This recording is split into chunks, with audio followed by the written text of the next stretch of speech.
अब आपको बताता हूं कि वहां कैसा मंदिर था, फिर कुछ और सबूतों पर आऊंगा, क्योंकि मंदिर की बात तो हो रही है। मथुरा में प्राचीन केशव मंदिर को सबसे पहले 11वीं सदी में मुस्लिम आक्रांता महमूद गजनवी ने तोड़ा। फिर 12वीं सदी में मोहम्मद गौरी के सेनापति कुतुबुद्दीन ऐबक ने तोड़ा। फिर 14वीं सदी में सुल्तान फिरोज शाह तुगलक ने तोड़ा। फिर 15वीं सदी में सुल्तान सिकंदर लोदी ने तोड़ा। बार बार इन हमलों के बाद भी 16वीं सदी तक केशव मंदिर को पूजा करने वाली स्थिति में स्थापित किया गया। मुगल बादशाह अकबर के शासनकाल के दौरान सन 1580 में एक पुर्तगाली यात्री फादर एंटोनियो मोन्सेरेट वो मथुरा आए। उन्होंने क्या कहा प्राचीन केशव मंदिर के बारे में, उन्होंने क्या लिखा, ये गवाहियां हैं, सुनिए। उस आदमी ने लिखा, पुर्तगाली यात्री ने, कि मथुरा में कई मंदिरों के बीच सिर्फ एक हिंदू मंदिर बचा है, बाकी मंदिरों को मुसलमानों ने पूरी तरह से ध्वस्त कर दिया। यमुना के किनारे बने इस मंदिर में पूरे भारत से भारी भीड़ आती है। वो लिख रहा है कि बाकी मंदिर तो तोड़ दिए गए, एक बचा हुआ है। इस मंदिर में प्रवेश के लिए भक्तों को यमुना के किनारे सिर और दाढ़ी मुंडवानी होती है और यमुना में कई बार डुबकी लगानी होती है। पुर्तगाली टूरिस्ट है, उसको हिंदू रीति रिवाज नहीं पता, तो वो बता रहा है जो देख रहा है। यमुना के किनारे करीब 300 नाई बैठते थे, जो बड़ी संख्या में आए भक्तों का सिर मुंडवाने में लगे रहते थे। तो यह व्यक्ति भी उस जमाने में लिख कर जा रहा है कि वहां मंदिर था। अब एक और गवाही सुनिए।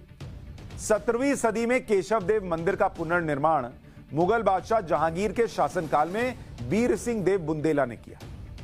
और मंदिर का पुनर्निर्माण शायद इसलिए संभव हो पाया क्योंकि बीर सिंह बुंदेला ने जहांगीर के कहने पर जहांगीर के पिता अकबर के करीबी अबुल फजल को मार दिया था। तो शायद इनाम के तौर पर कि चलो वफादारी निभाई तो इसको एक मंदिर बनवा देते हैं, वो हिसाब रहा होगा। जहांगीर ने अपनी आत्मकथा में लिखा है कि दक्कन से अबुल फजल को अकबर के दरबार में बुलाया गया है, उसे दरबार में आने से रोकना जरूरी है।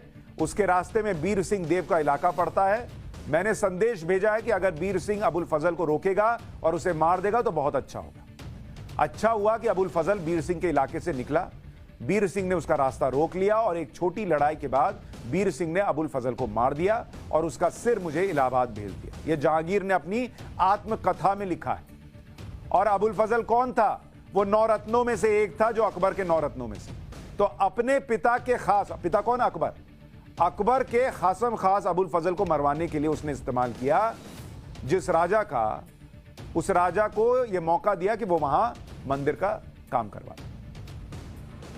इसके बाद जब जहांगीर का राज आया तो उसने बीर सिंह को ओरछा का शासक बना दिया और बीर सिंह ने इस पूरे इलाके में अपनी धाक जमानी शुरू की। इसी में उसने मथुरा में केशव देव मंदिर का निर्माण करवाया। जहांगीर के समय के एक लेखक शेख फरीद भक्कारी ने बीर सिंह के बनवाए मंदिर के बारे में लिखा है।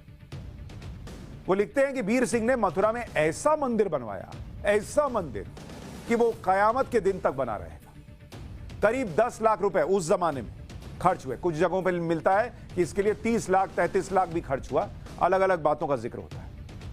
कई बार उसने अपने वजन के बराबर सोना तौल कर दिया। एक बार 1000 सिक्के और 1000 चांदी के लोटे ब्राह्मणों को दिए। फ्रांस के यात्री फ्रैंकोइस बर्नियर, जो 1656 से 1668 के बीच भारत आया था, उसने 1663 में मथुरा के मंदिर को देखकर क्या लिखा था आपको पता है? ये एक और गवाही है। आज पाठशाला में आप सिर्फ गवाहियां सुनते जाइए जो इतिहास के पन्नों में दर्ज हैं, जो आपको सुनने को नहीं मिलेंगी, जो कहीं नहीं मिलेंगी। और ये गवाहियां चीख चीख कर कह रही हैं कि 91 का एक्ट लगना नहीं, जमीन का मालिकाना हक साबित हो ही जाएगा। ऐसे में ये गवाहियां बताएंगी कि वहां मंदिर था और फिर मंदिर बनने से कैसे रुकेगा, ये प्रश्न पूछेगी। तो जिस व्यक्ति के बारे में आपको बता रहा हूं, 1656 से 1668 के बीच फ्रैंकोइस बर्नियर फ्रांसीसी यात्री आया। उसने क्या लिखा सुनिए। उसने लिखा कि दिल्ली से आगरा के बीच कोई भी ढंग का कस्बा नहीं दिखा। दिल्ली से आगरा के बीच कोई ढंग का कस्बा था ही नहीं, जैसा कि फ्रांस में दिखते हैं। लेकिन मथुरा की बात अलग है, जहां एक प्राचीन और भव्य मंदिर अब भी दिखता है। वो भी बता रहा है कि वहां प्राचीन और भव्य मंदिर दिखता है, किसी मस्जिद के बारे में नहीं बता रहा है। फ्रांस के एक कारोबारी जीन ट्रेवेनियर ने 1650 में मंदिर और मूर्तियों के बारे में लिखा था। उसने लिखा कि पूरे भारत में यह भव्य इमारतों में से एक है। इसे 5 से 6 कोस दूरी से देखा जा सकता है। इसे बनाने में लाल पत्थरों का इस्तेमाल हुआ है। मूर्तियों में काले संगमरमर की बनी एक मूर्ति का सिर दिखता है, जिसमें आंखें रूबी की तरह दिखती। सिर को छोड़कर बाकी मूर्ति लाल कपड़े में दिखती है। इसमें बांह भी नहीं दिखती। इस मूर्ति के अगल बगल में 2 फुट ऊंचाई के 2 और मूर्तियां दिखती हैं, लेकिन इन मूर्तियों के चेहरे सफेद हैं। काली मूर्ति किसकी? कृष्ण भगवान की। सफेद मूर्तियां उनके बड़े भाई और उनकी बहन की। 1650 में लिख कर गया है वो आदमी।